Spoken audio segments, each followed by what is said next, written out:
കുറച്ചു കഴിഞ്ഞപ്പോൾ യമിനിയും ജ്യോതിയും അമ്പലത്തിൽ പോയി തിരിച്ചെത്തുന്നു. ഇതേ സമയം രവിയും അവൻ്റെ ഭാര്യ ശരണ്യയും മധുവിധു ആഘോഷിച്ച് തിരിച്ചെത്തുന്നു. ആ മക്കളെ, യാത്രയൊക്കെ സുഖമായിരുന്നോ? ആ അമ്മേ, സുഖമായിരുന്നു.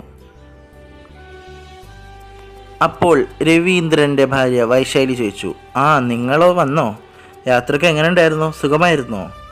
രവിയുടെ ഭാര്യ പറഞ്ഞു, ആ സുഖമായിരുന്നു. അപ്പോൾ വൈശാലി പറഞ്ഞു, ശരി മക്കളെ, പോയിട്ട് ഫ്രഷ് ആയിട്ട് വാ, ഞാൻ ചായ എടുത്ത് വയ്ക്കാം. അപ്പോൾ അവിടേക്ക് രാജശേഖരൻ്റെ ഭാര്യ നീലിമ വന്നു. യമുനേച്ചി, വൈശാലി ചേച്ചി, ഞാൻ വന്നു. അപ്പോൾ യമുന പറഞ്ഞു, നീലിമേ, നീ അന്ന് കല്യാണം കഴിഞ്ഞ് പോയതല്ലേ വീട്ടിലേക്ക്, എന്നിട്ട് ഇപ്പോഴാണോ തിരിച്ചു വരുന്നത്? യമുനേച്ചി, ഇടയ്ക്കൊക്കെ അല്ലേ ഒന്ന് വീട്ടിലേക്കൊന്ന് പോകുന്നത്. ആ, അതുകൊണ്ട് പോയതാ. ഇപ്പോഴെങ്കിലും തിരിച്ചു വന്നില്ലേ? വൈശാലി ചേച്ചി, എനിക്ക് നല്ല വിശപ്പുണ്ട്, എനിക്കും കൂടി ചായ എടുത്ത് വെച്ചോ, ഞാനൊന്ന് പോയി കുളിച്ചിട്ട് വരാം കേട്ടാ. ഇതേ സമയം രാമചന്ദ്രനും രവീന്ദ്രനും സംസാരിക്കുകയായിരുന്നു. ഈ രാജശേഖരൻ എവിടെ പോയി? നീ എവിടെയായിരുന്നു രാജശേഖര? ആ ചേട്ടാ, ഞാൻ അവിടേക്ക് കുറേ അന്വേഷിച്ചു, അതവിടെ ഇല്ല, ഞാൻ കുറേ അവിടെയൊക്കെ നോക്കി. അപ്പോൾ രാമചന്ദ്രൻ പറഞ്ഞു, നീ ശരിക്കും നോക്കിയോ? ആ ചേട്ടാ, ഞാൻ അവിടെ തന്നെ എല്ലായിടത്തും ഞാൻ നോക്കി. അപ്പോൾ രവീന്ദ്രൻ പറഞ്ഞു, ഇനി എന്ത് ചെയ്യും ചേട്ടാ? ആ, നീ പതുക്കെ സംസാരിച്ചാൽ മതി, കാരണം ഇവിടെ യമുനയുടെ കുടുംബക്കാരെല്ലാവരും ഉണ്ട്. വാ, നമുക്ക് സ്വാമിയുടെ അടുത്തേക്ക് പോകാം, സ്വാമി എന്തെങ്കിലും പരിഹാരം പറഞ്ഞു തരും. ഇതേ സമയം ഗുരുദേവനും നയനയും സംസാരിക്കുകയായിരുന്നു. മോളെ നയനെ, വരുന്ന പൗർണമിക്ക് മുമ്പ് തന്നെ ഈ നാഗരത്നം തിരിച്ചു വെക്കണം, ഇല്ലെങ്കിൽ നിന്റെ ശക്തികളെല്ലാം കുറഞ്ഞു വരും. ശരി ഗുരുദേവ, ഞാൻ പോകുന്നു, അധികം നേരം ഇവിടെ നിൽക്കാൻ പറ്റില്ല. നയന അവിടെ നിന്നും പോയി. കുറച്ചു കഴിഞ്ഞപ്പോൾ രാമചന്ദ്രനും രവീന്ദ്രനും സ്വാമീനെ കാണാൻ പോയി.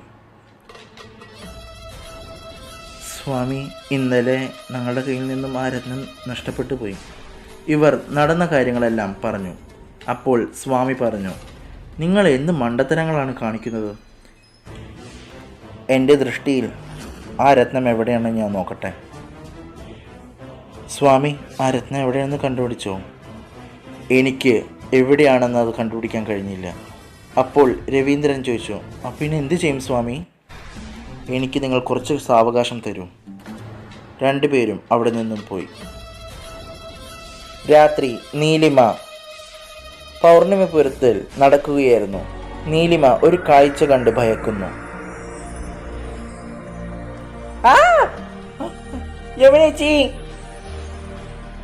എന്താ നീലിമ നീ ഒച്ചുണ്ടാക്കി വരുന്നത്?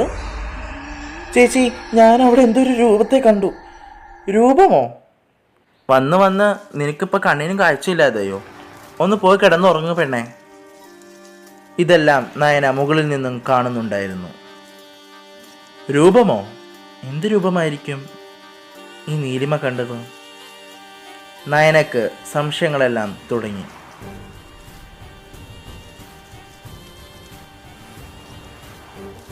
നാളെ കാണൂ വാസുകിയിൽ നീലിമ കണ്ട ആ രൂപം എന്തായിരിക്കും? ജ്യോതിയെ തേടി വന്ന ആ സ്വപ്നം. നാളെ കാണൂ വാസുകി, രാത്രി 9 മണിക്ക് SHD സ്റ്റുഡിയോസിൽ. മറക്കാതെ കാണുക.